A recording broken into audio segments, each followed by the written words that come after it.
তেলযুক্ত কথা কখনো তেলমুক্ত ভাবনার বহিঃপ্রকাশ হতে পারে না। তথাপি তেলা মাথায় তেল দিয়া তেল তেল ভাবে থাকা, কিংবা তেল দিয়ে কারসাজি, তেলেতে কারচুপি, তেল দিয়ে তেলবাজি, কিংবা তৈলাক্ত সিন্ডিকেট এখন যেন নিত্যদিনের সঙ্গী।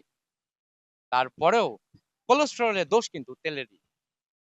দর্শক, কুরাইশ নিউজের পর্দায় আমাদের নিয়মিত আয়োজন বাজার দরে সবাইকে স্বাগতম। আমি সাথে আছি রফিকুল ইসলাম। আজ আমাদের বিষয়বস্তু ভোজ্য তেল। চলুন জেনে আসি ক্রেতা ও বিক্রেতাদের তৈলাক্ত সাতকাহন।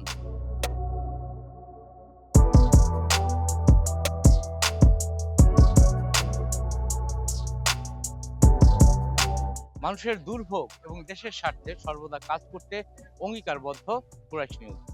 দর্শক, আপনাদের যে কোনো দুর্ভোগ কিংবা অভিযোগে আমাদের সঙ্গে যোগাযোগ করতে পারেন 01533332865 এই নম্বরে। আমি এখন দাঁড়িয়ে আছি মগবাজারের বাজারে, যেখানে বিক্রেতাদের সঙ্গে কথা বলে জানতে পারলাম তেলের সরবরাহ বাজারে একেবারে নিবুল্লি চলে। বড় বড় কোম্পানিগুলো তাদের তেলের যে সংকট সেটি জানিয়েছে বিক্রেতাদের। আমরা এখন জানবো সে বিষয়ে। জি, আসলে আপনার এত বড় দোকান কিন্তু আমি তেল দেখতে পাচ্ছি না, কারণ কি? তেল হচ্ছে তেল কোম্পানিগুলো তেল দিচ্ছে না ঠিক মতো। কোনো কোম্পানি রূপচাঁদা কোম্পানি একদম টোটালি দেয় না। পাশাপাশি অন্যান্য যে কোম্পানিগুলো আর কি, লোকাল কোম্পানিগুলো ওরাও দিচ্ছে না। যে আপনার এখানে মোটামুটি তেল আছে দেখা যাচ্ছে, কত করে বিক্রি করতে? ওই গায়ে মারছি।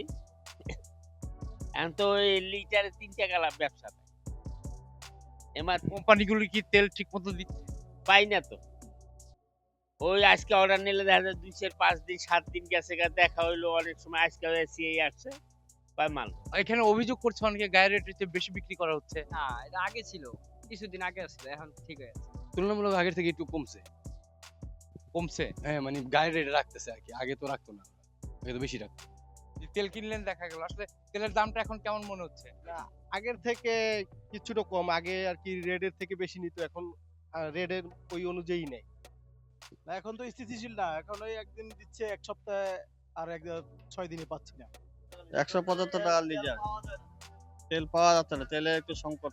তেল আমরা সময় মতো পাইতেছি না। তেল চাই, অর্ডারও নেই, বাট তেল আসে না। এই আজ নয় কাল, কাল নয় পরশু, এরকম করতেছে দিনের পর দিন। তেল কোম্পানি নাকি ডিস্ট্রিবিউটরকে দেয় না, ডিস্ট্রিবিউটর আমাদেরকে তেল দেয় না। একটা আইটেম দিলে ২টা আইটেম দেয় না। এবং তেল নিতে হইলে তেলের সাথে পোলার চাল নিতে হইব, মশলা নিতে হইব, তাইলে আমগরে তেল দিবে, নাইলে তেল দিবে না। সরকারের পক্ষ থেকে তেলের দাম নির্ধারণ করে দেওয়ার পরেও তেল সরবরাহ কোম্পানিগুলো সন্তুষ্ট নয় তাতে, যার দরুন সরবরাহ দিচ্ছে না তেলের, এমনটাই জানালেন এখানের বিক্রেতারা। অন্যদিকে ৬ মাসের ব্যবধানে পরপর ৩ বার তেল বৃদ্ধিতে অসন্তোষ ক্রেতারা। রফিকুল ইসলাম, কুরাইশ নিউজ, ঢাকা।